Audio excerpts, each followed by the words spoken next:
अगर क्लास ही खत्म हो जाएगी।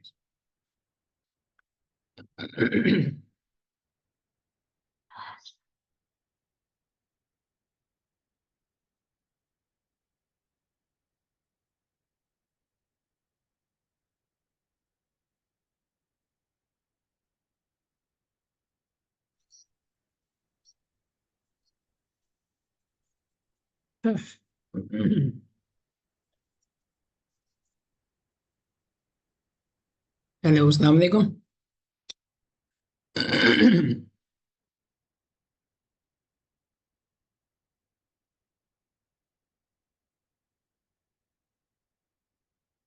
हेलो।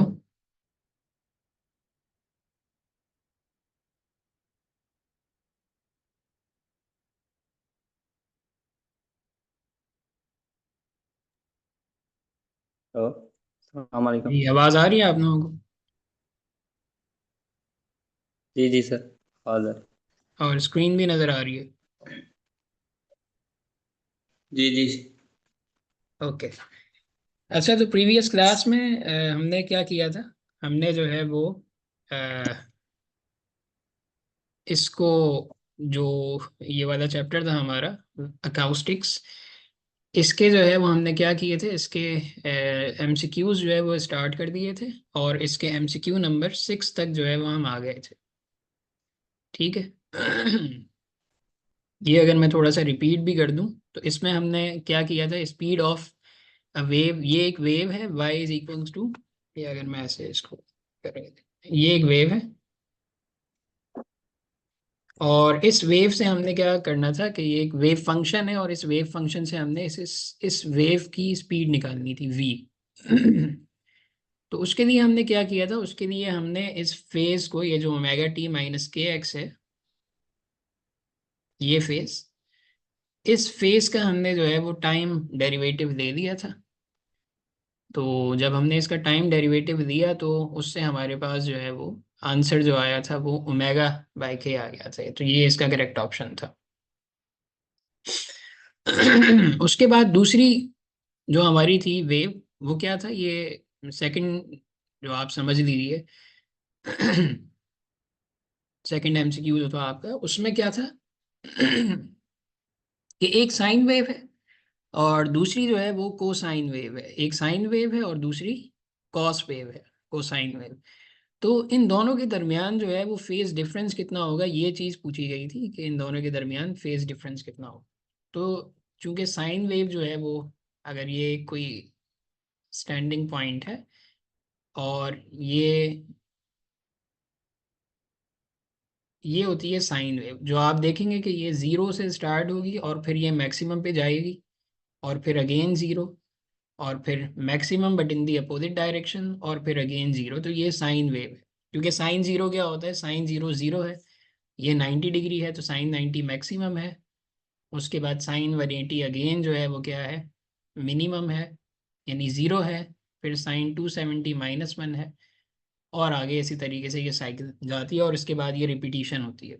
इसके बरक्स अगर कॉस वेव देखें, तो कॉस वेव जो है वो स्टार्ट जो होती है, तो वो मैक्सिमम से स्टार्ट होती है, यहाँ से ये नीचे जाएगी, फिर ये ऊपर आएगी, और ये एक इसकी वेव साइकिल कंप्लीट हुई है।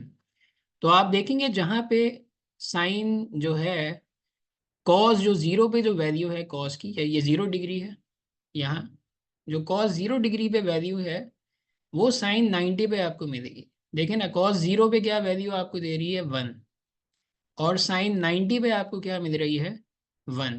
इसी तरीके से कॉस 90 पे आपको क्या मिल रही है, कॉस 90 पे आपको जो है वो मिल रही है 0। और साइन 90 पे आपको, या साइन 270 पे आपको क्या मिल रही है फिर, ये अगर यहाँ पे ये 0 है वैल्यू, कॉस 90, तो इससे अगर आप 180 डिग्री, साइन 180 डिग्री पे आ जाएं, तो साइन 180 डिग्री पे आपको क्या मिलेगी, 0 वैल्यू मिलेगी। इसी तरीके से जो कॉस 270 पे वैल्यू होगी, वो साइन जो है वो 360 पे वैल्यू होगी। तो ये इस तरीके से इसमें साइकिल चलती है। तो इससे पता ये चलेगा कि साइन वेव और कोसाइन वेव में जो फेज डिफरेंस है वो कितना है, वो आप समझ लीजिए वो पाई/2 का डिफरेंस है, यानी कि 90 डिग्री का डिफरेंस है। 90 डिग्री अगर आप आगे चले जाएं साइन वेव, तो वो साइन वेव को साइन वेव जो है वो बन जाती है।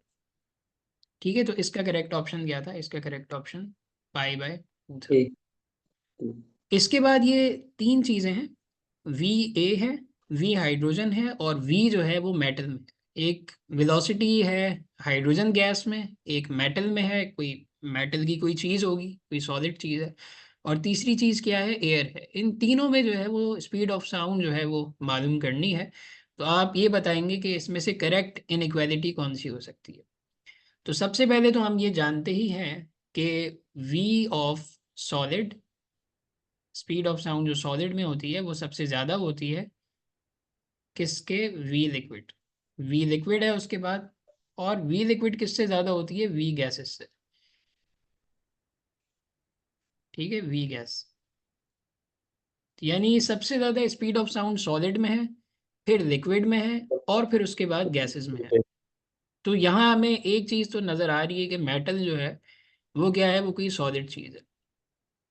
तो सबसे ग्रेटर स्पीड जो होगी वो सबसे पहले जो आ जाएगी वो क्या आ जाएगी? वी मेटल आ जाएगी।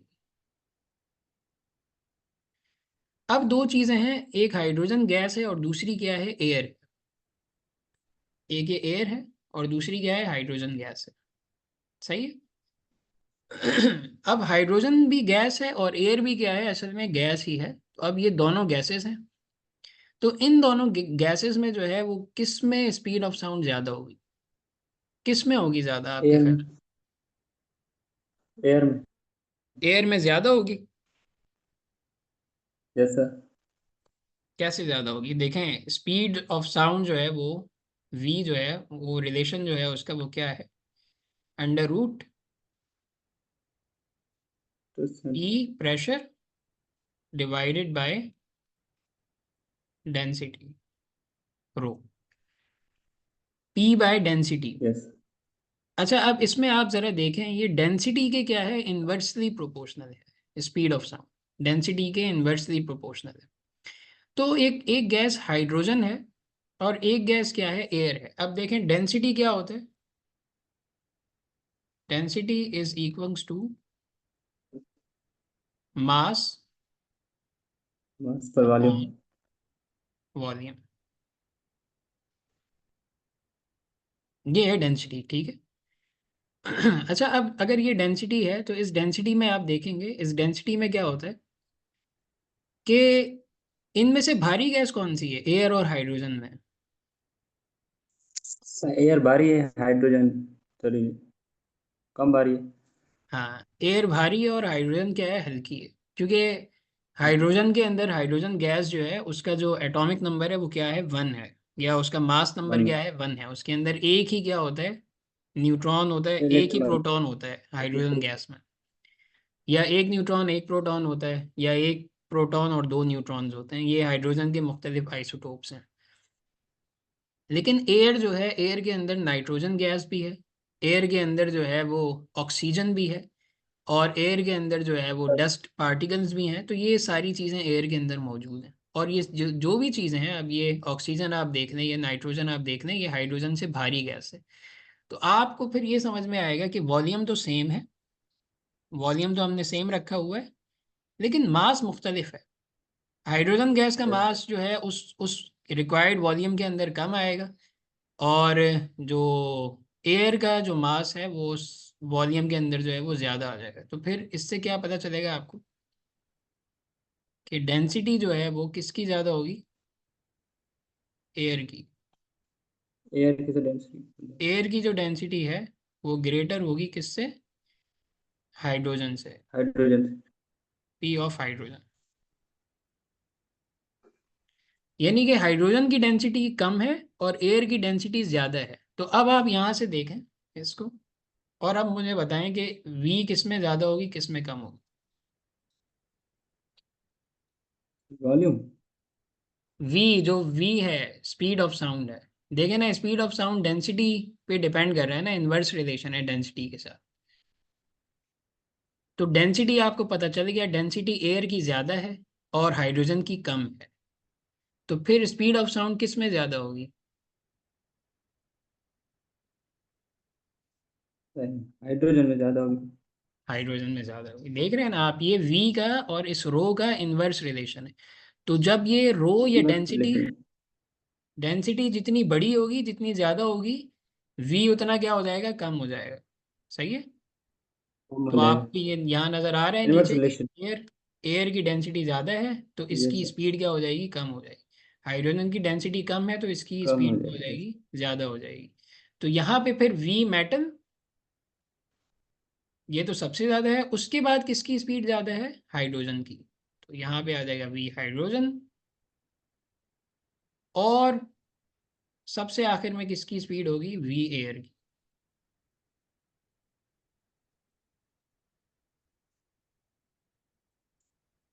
सही है। ये तीन आ गए। तो यहाँ पे आप देखें, वी मेटल, वी हाइड्रोजन और वी एयर। तो करेक्ट ऑप्शन आपका क्या हो जाएगा, बी। ये सही हो गया। बी। ठीक है ये। अच्छा, इसके बाद अब आप देख लें फोर्थ वाला जो है आपका, फोर्थ जो क्वेश्चन है वो देखें। The speed of sound in air at standard temperature and pressure is 332 meter per second. ये स्पीड ऑफ साउंड बता रहे हैं आपको। स्पीड ऑफ साउंड है किसमें, at standard temperature and pressure. वो कितनी है, वो एक्सपेरिमेंटली भी स्टैंडर्ड। कैलकुलेट हुई हुई है, 332 मीटर पर सेकेंड। अब क्या पूछा जा रहा है, if the air pressure becomes double, अगर प्रेशर डबल हो जाए और टेम्परेचर सेम रहे, टेम्परेचर चेंज नहीं हो रहा है लेकिन प्रेशर जो है वो डबल हो गया है, the speed of sound becomes, तो स्पीड ऑफ साउंड पे क्या फर्क पड़ेगा। यानी वही एयर है एक कंटेनर के अंदर, दैट से ये एक कंटेनर है और इस कंटेनर के अंदर जो है वो क्या है, एक एयर रखी गई है। ठीक है, ये कंटेनर है, इसके अंदर एयर है, ये एयर मॉलिक्यूल्स हैं कुछ। और दूसरा इसी तरीके का एक कंटेनर है और उस कंटेनर में जो है वो क्या होगा, यहाँ से मैं शेप्स इसकी शेप बना सकते हैं कोई।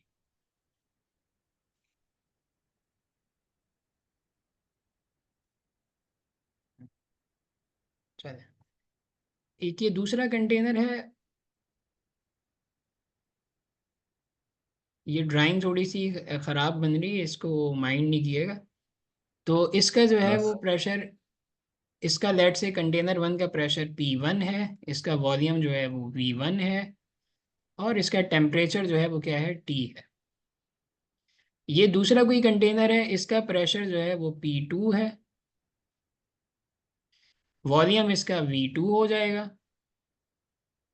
और टेम्परेचर सेम ही रहेगा क्योंकि उसने पहले ही कह दिया कि टेम्परेचर चेंज नहीं हो रहा, तो टेम्परेचर दोनों का सेम है। ठीक है। अब आप देखें, अगर टेम्परेचर दोनों का सेम है तो प्रेशर डबल हो गया। प्रेशर डबल होने का क्या मतलब होगा, प्रेशर डबल होने का क्या मतलब है। हम्म। प्रेशर सब, फिर टेम्परेचर सेम है तो प्रेशर कम देखिए, हो जाएगा ना टेम्प। टेम्परेचर चेंज नहीं हो रहा, टेम्परेचर वो कह रहा है कांस्टेंट है, सेम टेम्परेचर। टेम्परेचर यहाँ भी टी है, यहाँ पे भी टी है। यहाँ पे प्रेशर P1 था, अब वो कह रहा है कि डबल हो गया है प्रेशर। डबल होने का मतलब क्या है कि P2 क्या होगा, 2 times of P1, 2 times of P1।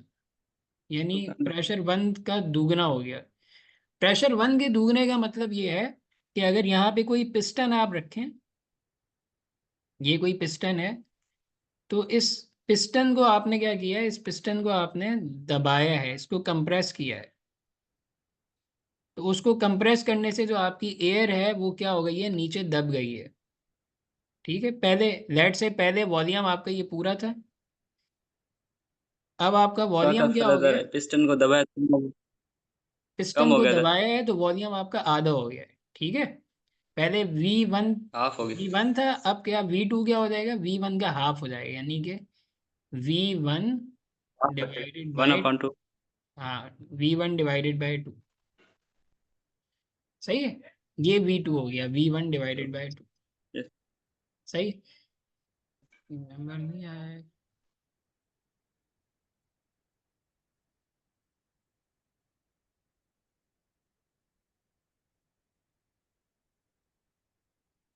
अच्छा। तो फिर आप बताएं फिर क्या फर्क पड़ेगा, स्पीड ऑफ साउंड पे क्या फर्क पड़ेगा? Speed hmm? ऑफ साउंड कम हो जाएगी। अब देखें, अब ये स्पीड ऑफ साउंड कम नहीं होगी, कम नहीं तो होगी फोर बेटा, टाइम बढ़ेगी। बढ़ेगी भी नहीं। ये वी है, वी।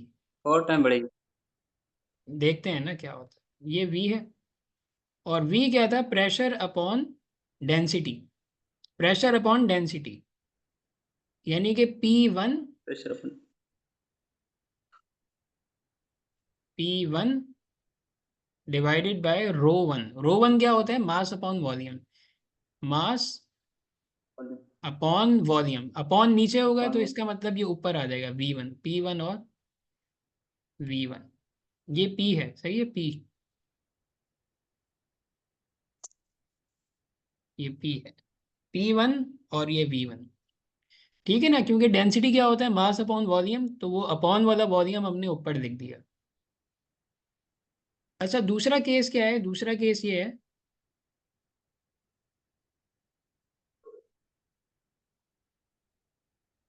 अब वही पिस्टन है, उस पिस्टन का हमने क्या कर दिया था? प्रेशर डबल कर दिया। देखें ना, P2 क्या है? 2P1, तो 2 times of P1, 2P1। 2 times of P1।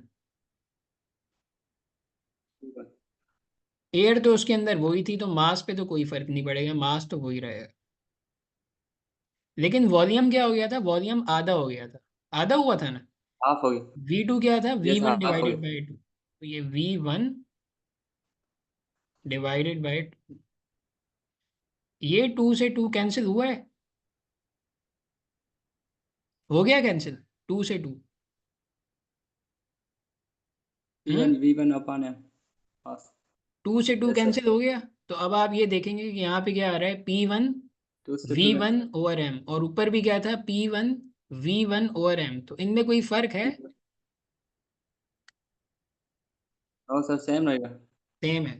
तो जब फर्क नहीं है, सेम है, तो इसका मतलब क्या है कि स्पीड ऑफ साउंड पे कोई फर्क नहीं पड़ेगा। पहले भी स्पीड ऑफ साउंड 332 मीटर पर सेकंड थी, तो जब आप प्रेशर डबल कर देंगे तो उससे क्या होगा? वॉल्यूम आधा हो जाएगा, तो सब वो सेम है। एक दूसरे को कंपनसेट करेंगे। ठीक है, तो आपका यही ऑप्शन रहेगा, 332 मीटर पर सेकंड। अच्छा, पांचवा सवाल ये है कि स्पीड ऑफ साउंड जो है वी, वो एयर पे कैसे डिपेंड करती है? एटमॉस्फेरिक प्रेशर पी पे।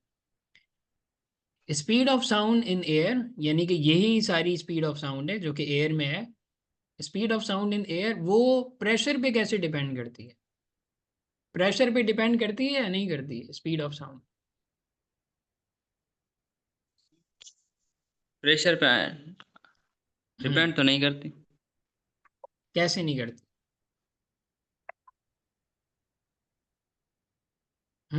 कैसे नहीं और करती अभी बेटा? आप न्यूमेरिक। जी, सर क्वेश्चन थोड़ा रिपीट कर। मैं ये पूछ रहा हूँ कि स्पीड ऑफ साउंड जो वी है, स्पीड ऑफ साउंड एयर में, यानी एयर में स्पीड ऑफ साउंड जो होगी, क्या वो एटमॉस्फेरिक प्रेशर पे डिपेंड करेगी या नहीं करेगी? डिपेंड करेगी ना। डिपेंड करेगी।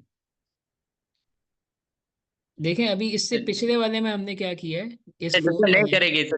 प्रेशर पे डिपेंड नहीं करेगी। प्रेशर पे डिपेंड इसलिए नहीं करेगी क्योंकि प्रेशर जब बढ़ेगा तो वॉल्यूम कम हो जाएगा, प्रेशर कम होगा तो वॉल्यूम बढ़ वॉल्यूम। जाएगा। ठीक है, at the same temperature.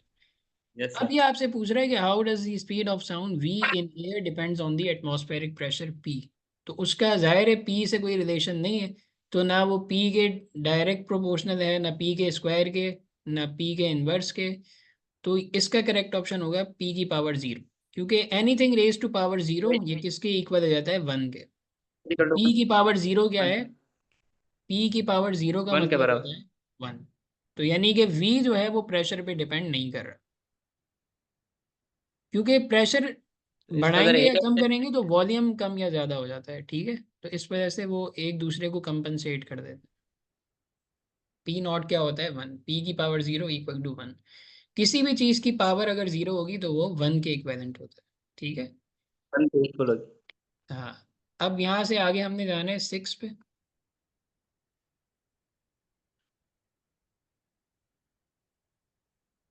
Speed of sound in gas proportion. आपको नजर आ रहा है ये स्पीड ऑफ साउंड? सर मेरे पास बुक है, बुक में देख रहा हूँ, टिक लगा। ओके। अच्छा, इसके बाद है speed of sound in a gas proportional. ठीक है, ये अब क्या है, ये अब नीचे जा रही है इसके। तो ये एनोटेशन हमने जो की है ये अब नीचे शिफ्ट हो गई है। तो अब हम इसको क्या करेंगे, इसको रिमूव करेंगे इस एनोटेशन को। तो इसको कैसे रिमूव करेंगे एनोटेशन को? हम यहाँ से जाएंगे और कंट्रोल अंडू करेंगे, तो ये सारी चीज़ें कंट्रोल undo वाई। कर। जी। कंट्रोल वाई कर देंगे तो फिर भी क्लियर हो जाएगा। कंट्रोल वाई यस सर, या या कंट्रोल जेड कंट्रोल भी। जी? कंट्रोल जी सर, वापस लाने के लिए कंट्रोल वाई। हाँ, वो रीडू होता है, रीडू। चलें। रीडू तो या ये हम आ अंडू। गए 6 तक आ गए हम। ये 6 आ गए, ठीक है। अच्छा, इस 6 में अब आपसे क्या पूछ रहे हैं, इस 6 में आपसे ये पूछा जा रहा है कि the speed of sound in a gas is proportional to what. किस चीज के प्रोपोर्शनल होती है स्पीड ऑफ साउंड? तो वी आप जानते ही हैं, वी क्या होता है? वी क्या है?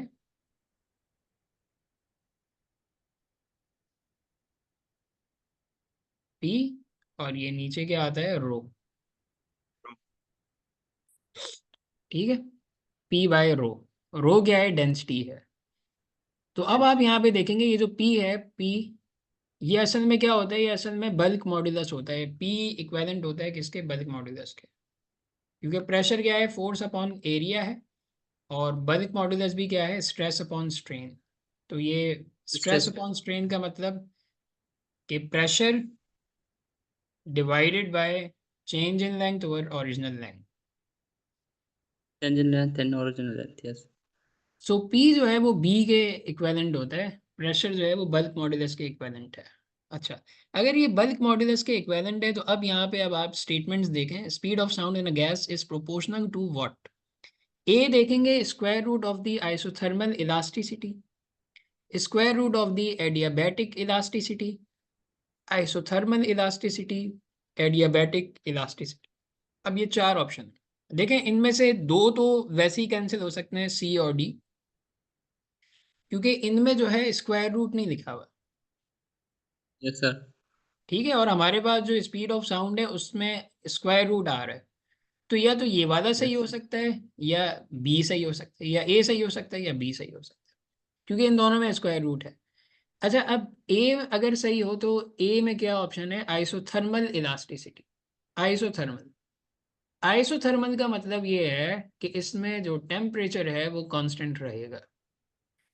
टेम्परेचर अगर कांस्टेंट रहे, टेम्परेचर अगर कांस्टेंट रहेगा तो इसका मतलब क्या है कि ये वो वाली अजम्पशन होगी जो न्यूटन ने अज्यूम किया था। जी। आपको याद है कि न्यूटन ने क्या किया था, न्यूटन ने स्पीड ऑफ साउंड कैलकुलेट करी थी।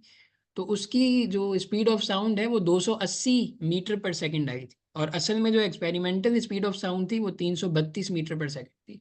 तो इन दोनों में बहुत फर्क था, 15-16% जो है वो एरर आ रहा था न्यूटन की कैलकुलेशन में।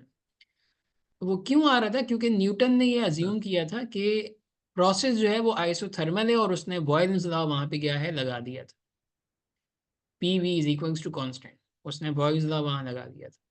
अच्छा, इसमें करेक्शन किसने करी थी न्यूटन के काम में? किसने करेक्शन करी थी? लैप लेप्लास ने। लेपस कोई नाम था।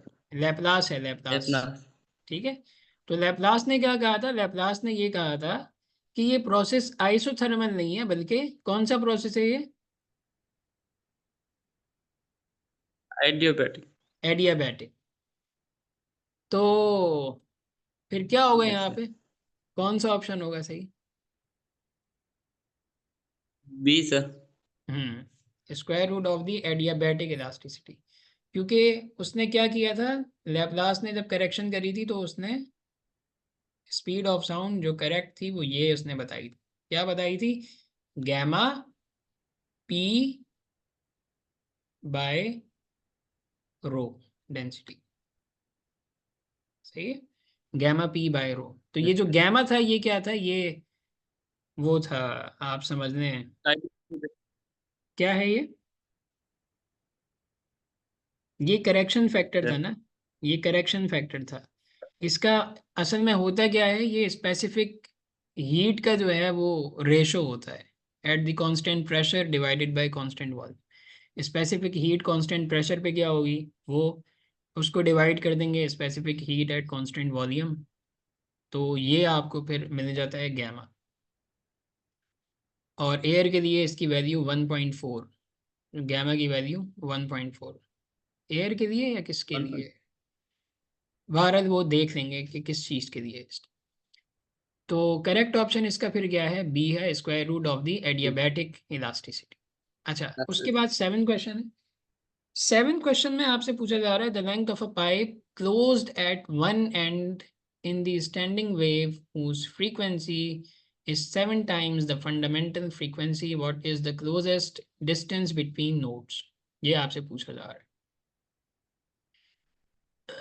कि एक पाइप है और उस पाइप की जो है वो लंबाई है, ये कह रहे हैं ऐसे कोई पाइप है, ऑर्गन पाइप, और वो कह रहा है कि इसका एक सिरा जो है, एक सिरा जो है वो बंद है। जैसे पाइप होता है ना, पाइप पाइप एक तरफ से बंद है और दूसरी तरफ से क्या है, खुला हुआ है। यहाँ से खुला हुआ है, पाइप ओपन है, और यहाँ से क्लोज है। इसकी लेंथ वो आपको बता रहा है कि इसकी जो लंबाई है वो क्या है, एल है, कैपिटल एल, ये इसकी लंबाई है। ठीक है। तो जो ऑर्गन पाइप है उसमें जो नोड्स या एंटाई नोड्स जो बनते हैं उसमें, तो क्लोज एंड पे क्या होता है, क्लोज एंड पे नोड होता है, और ओपन एंड पे क्या होता है, एंटाई नोड होता है। डिस्प्लेसमेंट नोड यहाँ पे होगा और यहाँ पे डिस्प्लेसमेंट एंटाई नोड। तो ये इस किस्म की एक वेव बनती है,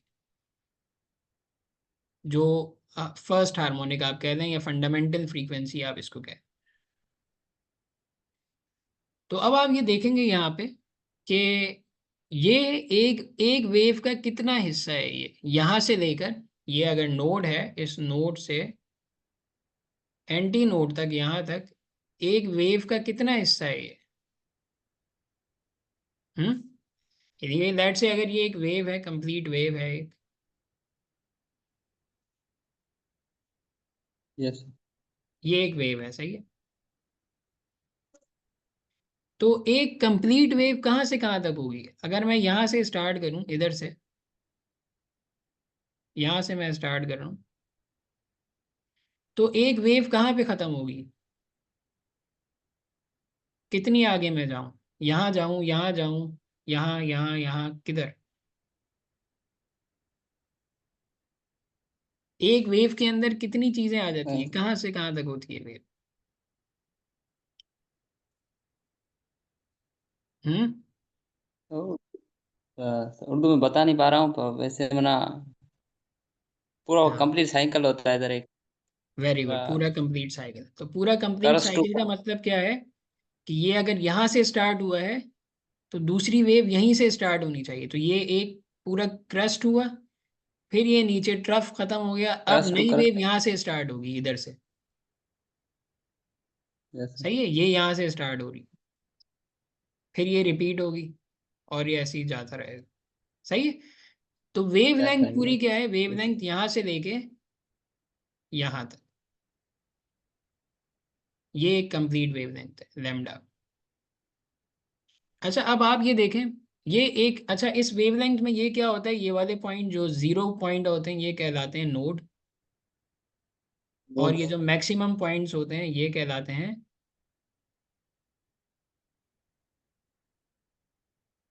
एंटी नोड। नोट्स और एंटी नोट्स। हाँ, ये जो जीरो वाले पॉइंट है ना, ये वाले पॉइंट, ये एनोटेशन आपको नजर आ रही है, ये जो हाथ बना हुआ है, यस सर। ये आ रहा है नजर, ये जो मैं कर्सर मूव कर रहा हूँ। Yes sir. हाँ, तो ये जो पॉइंट है, ये जो मिनिमम या आप समझ लें मीन पोजीशन वाला पॉइंट है, ये कहलाता है नोड। और ये एक्सट्रीम पोजीशन वाला पॉइंट, ये पॉइंट कहलाता है एंटी नोड। ठीक है, तो एंटाई जीरो नोड। जीरो वाले होंगे वो सारे नोट होंगे। हाँ, जैसे ये नोड है, ये भी नोड है, ये भी नोड है, ये भी नोड है, ये क्या है, ये सारे नोड्स हैं। और ये एंटी नोड है, इसको मैं लिख दूंगा ए, जैसे x. Anti node, A N. ठीक है, ये भी एंटी नोड है, ये भी एंटी नोड है, ये भी एंटी नोड है, ये सारे एंटी नोड्स हैं। ठीक है, एक नोड है, एक एंटी नोड है। अब आप जरा सा देखें कि इस नोड से यहां तक कितनी वेवलेंथ आ गई है, एक नोड से दूसरे एंटी नोड तक। क्योंकि ये देखेंगे ना, इस पाइप के अंदर आप देखें, तो ये पहला नोड है और ये पहला एंटाई नोड है। तो एक नोड से दूसरे एंटी नोड तक, यानी कि फर्स्ट नोड से फर्स्ट एंटी नोड तक कितनी वेवलेंथ होती है, यानी वेवलेंथ का कितना हिस्सा इसने कवर किया। हाफ। हाफ। हाफ कैसे, हाफ तो तब होता ना कि जब ये यहां से यहां आ जाता। क्योंकि देखें ना, अगर आप इसको चार हिस्सों में डिवाइड करें तो एक पार्ट ये होगा, एक पार्ट जीरो ये बाई टू होगा, है। एक पार्ट ये होगा, और एक पार्ट ये होगा। ये चार हिस्से होंगे। तो आप यहाँ एक नोड से यहाँ तक आ गए, तो कितनी वेवलेंथ आपने कवर की है। 1/4। 1/4, वेरी। तो यानी ये जो लेंथ है, ये किसके बराबर है, ये बराबर है λ1 डिवाइडेड बाय 4। फोर। यानी एक वेवलेंथ के चार हिस्से, चौथा हिस्सा इसके अंदर मौजूद है, चौथाई हिस्सा है एक वेवलेंथ का। ठीक है, तो ये होता है फंडामेंटल मोड। अब एक चीज ये तो क्लियर हुई, in the standing wave whose frequency is 7 times the fundamental frequency। ये जो वेव है ना, ये वाली वेव जिसमें एक नोड से एक एंटी नोड तक आप जा रहे हैं, इसकी फ्रीक्वेंसी होगी f1। ठीक है, अब वो कह रहे हैं आपने f1 की बात नहीं करनी, आपने बात करनी है उस फ्रीक्वेंसी की कि जो इस फंडामेंटल फ्रीक्वेंसी से 7 टाइम्स बड़ी हो, यानी f7। f7 आपने देखना है, f7। F7। एफ, हाँ F7 क्या होगा, तो उस F7 में, यानी कि जब आप वो वाला एक मोड बनाएंगे, या वो पाइप, ऑर्गन पाइप हो कि जिसके अंदर फंडामेंटल फ्रीक्वेंसी नहीं हो बल्कि सेवेंथ हार्मोनिक हो। सेवेंथ हार्मोनिक का मतलब क्या होगा कि उसके अंदर एक, सात। दो, तीन, चार, चार, पाँच, छ, छः, और ये सात। सात हो। यानी कि उसके अंदर छह पल्सेस कंप्लीट होंगी, एक, दो, तीन, चार। ये ड्राइंग थोड़ी सी खराब बन रही है, ये असल में मैं उस माउस पैड से कर रहा हूँ तो उसमें मसला होता है। तो ये यहाँ तक आप आ आखिरी गए। जो है तो फिर आखिरी नहीं जो होगी। होगी ना, आखिरी आखिरी वो यही होगी जो ये वाली है, एक नोड से दूसरे एंटी नोड तक, नोड से एंटी नोड तक। ठीक, तो ये यहाँ तक हो जाएगी एक, फिर उसके बाद दूसरी, फिर तीसरी, फिर चौथी, फिर पांचवी, फिर छठी, फिर सातवीं। लेंथ तो इसकी सेम रहेगी, एल है। लेकिन अब जो है, इस एल के अंदर वेवलेंथ बहुत ज़्यादा आ गई। एक कंप्लीट वेवलेंथ यहाँ से यहाँ तक, दूसरी कंप्लीट वेवलेंथ यहाँ से यहाँ तक, तीसरी कंप्लीट वेवलेंथ यहाँ से यहाँ से। तो तीन तो इसके अंदर कंप्लीट वेवलेंथ है, और चौथी का जो है वो चौथाई हिस्सा है, यहाँ से यहाँ तक चौथाई हिस्सा। ठीक है, तो जीरो इसमें पॉइंट वो टू आपसे फाइव पूछ रहा है, इसमें वो आपसे पूछ रहा है कि अगर ये वाला केस हो, तो इस केस में जो है वो क्लोजेस्ट डिस्टेंस बिटवीन नोड्स, यानी कि यहाँ से एक नोड अगर ये है, तो दूसरा नोड यहाँ, यहाँ से यहाँ तक का डिस्टेंस ये कितना हो। अगर ये पूरा एल है, तो यहाँ से यहाँ तक जो है ये कितना डिस्टेंस होगा, ये पूछ रहा है आपसे। वो डिस्टेंस कितना होगा अगर ये पूरा यहाँ से, यानी कि फर्स्ट पॉइंट से आखिरी पॉइंट तक अगर ये कैपिटल एल है, तो एक नोड से, ये वाले नोड से, जो ये नोड है, यहाँ से दूसरे नोड तक ये डिस्टेंस कितना होगा, ये आपसे पूछ रहा है। ये डिस्टेंस कितना होगा, ये इसमें कोई ऑप्शन होगा करेक्ट? तो वो ऑप्शन कौन सा करेक्ट है? वैसे सी तो सर करेक्ट लगभग, ऑप्शन ये है। सी लग रहा है लेकिन मुझे। ये करेंगे कैसे? ये असल में यहाँ पे इसको लिखना थोड़ा सा मुश्किल हो जाएगा। वो फिर मैं ये करूँगा कि मैं उसको अपनी कॉपी पे लिख के ना, उसका फिर वो शेयर कर दूंगा आपके साथ, जो यहाँ इसी पे ठीक है। पीडीएफ में। तो वो सोल्यूशन फिर आप देख लेंगे। अच्छा, अब ये देखें, आठवें पे आ जाएं। आठवें पे, आठवें में क्या है कि एक 620 हर्ट्ज की फ्रीक्वेंसी है। Frequency song of ice cream trolley approaches with speed V to a boy standing at the door of his house is heard with the frequency f1। देखें, एक आइसक्रीम वाला है, लेट से आप अपने घर में बैठे हुए हैं, घर के दरवाजे पे खड़े हुए हैं, और एक आइसक्रीम वाला जो है वो आपकी गली में घूम रहा है, या आपके स्टॉप पे, 12 मील स्टॉप पे घूम रहा है, ठीक है। अब क्या है, आप अपने घर के दरवाजे पे खड़े हुए हैं, और वो आइसक्रीम वाला जो है, वो उसने अपना वो सॉन्ग लगाया हुआ है जो आइसक्रीम वाले लगाते हैं। वॉल्स वाले अपना सॉन्ग लगा देंगे, इग्लू वाले अपना सॉन्ग लगा देंगे, और इसी तरीके से जो मुख्तलिफ हैं आइसक्रीम वाले, वो अपना अपना सॉन्ग लगा देंगे।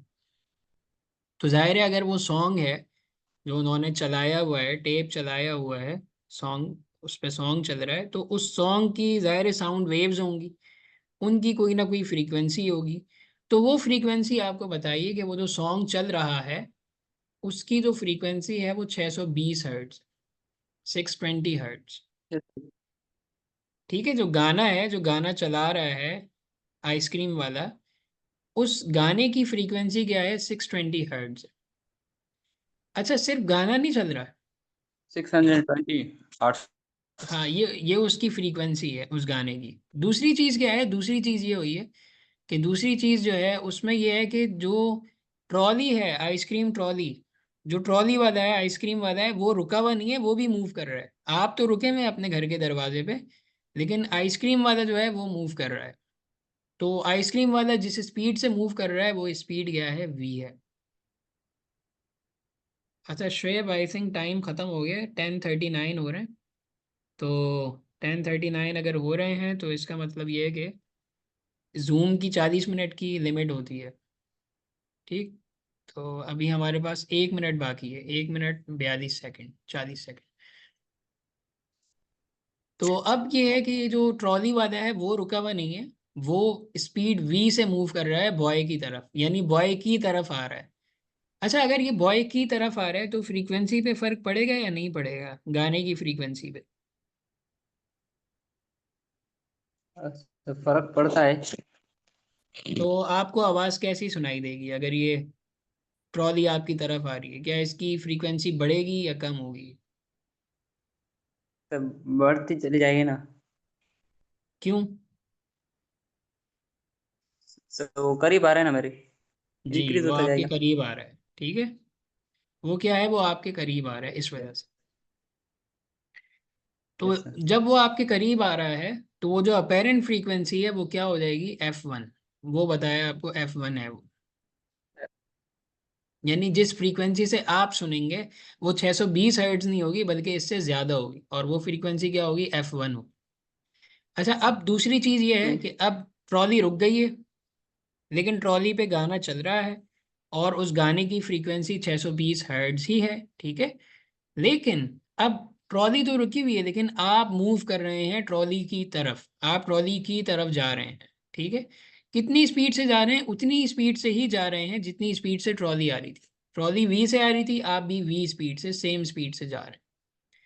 तो अब जो आप आवाज़ सुनेंगे गाने की, उसकी फ्रीक्वेंसी f2 होगी। तो f1 और f2 में क्या